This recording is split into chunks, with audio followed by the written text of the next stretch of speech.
welcome to another episode of The Green Dream, the video series where we get a chance to chat with key figures in the responsible investment industry. Today, I'm delighted to be joined by DWS's Global Head of ESG for Real Estate, Natasha Njagulj, to talk about the challenges and opportunities for ESG in real estate.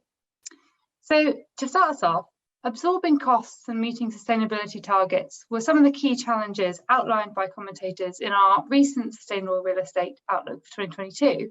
And we are recording this at the start of the year, so that's kind of the thing on everyone's mind at the moment. So how can these challenges be tackled? And are there any others that we should be aware of that you're seeing in your role? One of the challenges, and it's very much about absorbing costs and actually who benefits as well, that really goes throughout the built environment industry. So if you think about the buildings being constructed and development, construction companies, for example, might say, well, we don't want to incur extra costs to make the buildings more sustainable because it's actually benefiting somebody else, the tenants or users of the buildings, that they don't really get into contact. So the problem is that there's so much of a long supply chain that you get this disconnect between who pays and who benefits. So what we're seeing now, finally, is that you get rewarded for doing the right thing, that you actually get this green premium for buildings that are sustainable, both in the value when you construct it and want to sell it, or when you want to rent it. Both the developers are getting, if you like, money back for this upfront cost, and also landlords are getting money back for their upfront cost to make buildings more sustainable.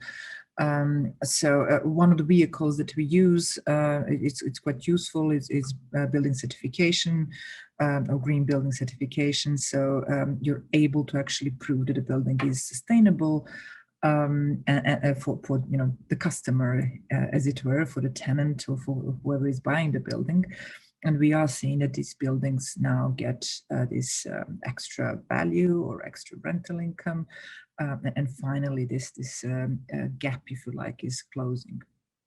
So it's not completely done, of course, and in some asset classes, it's further advanced than in the others. So offices, for example, show that there is a movement in this area much faster than let's say, logistics or residential. But we are seeing that, and I hope that it will be completely closed before long.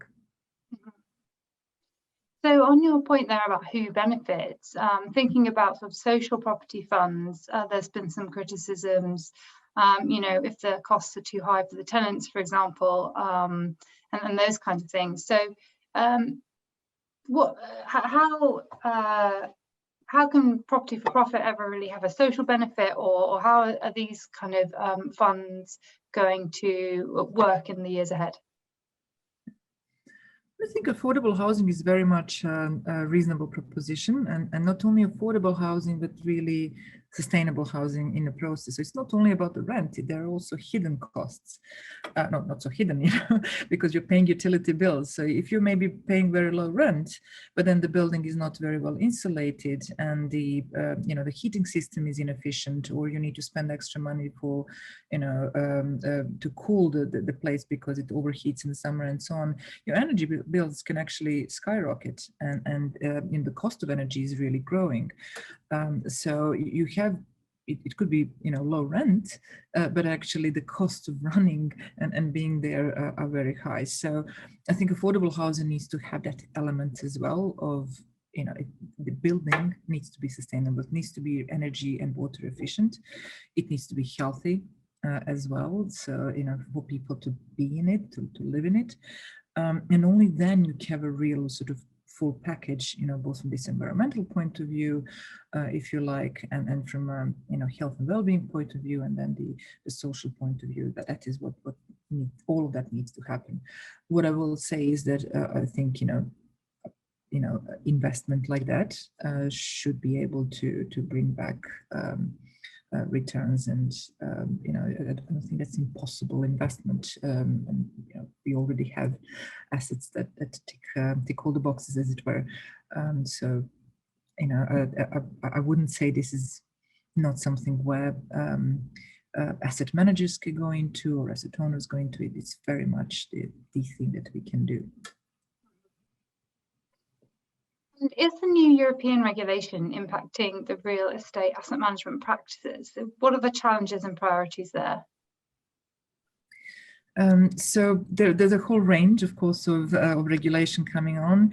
SFDR is the first one, and then you have the EU taxonomy and so on.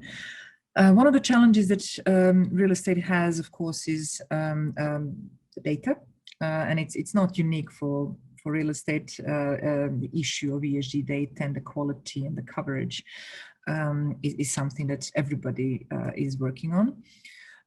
We have both the benefits of having direct contact with the asset and ability to measure things. We can measure energy consumption and indoor air quality and so on in our assets.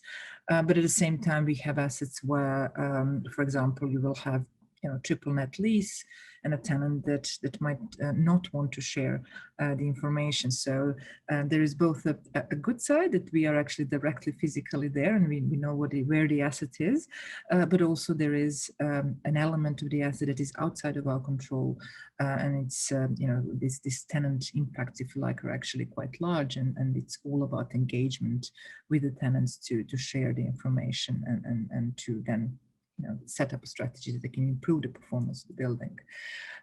So I would say, and that's really the baseline, because quite a lot of these regulations, SFDR, for example, is all about disclosure. That's what it says. It's sustainable finance disclosure regulations. So it's not even a label or certification or anything like that. But even to be compliant with what's required for transparency, you need quite a lot of data, and it needs to be good quality data and reliable, of course, and as comprehensive as we can make it.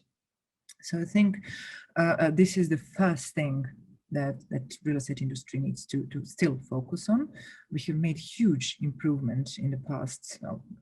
I don't like to say how many decades I've been working in the real estate industry, but there has been a huge improvement. So you need to focus on that, and digitization of both meters and data management systems is something that's hugely important, and it's really going to hopefully completely resolve the issue.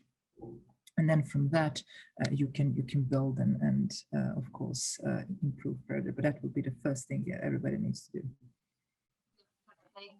And like you say, definitely a priority for a lot of areas this year as well. So to finish the series, we always end on a more fun question, hopefully, which is, what is your favorite sustainable drink or snack? I'm going to be very plain here, I suppose. So what I like is water. Oh, it's not really showing. I'm trying to show my bottle of water. So not a plastic bottle of water, it's tap water, filtered if need be. But I think that's the most sustainable drink and the healthiest after all that we can have. Yeah, definitely can't go wrong with water. Brilliant. Well, thanks so much for joining us today. Thank you.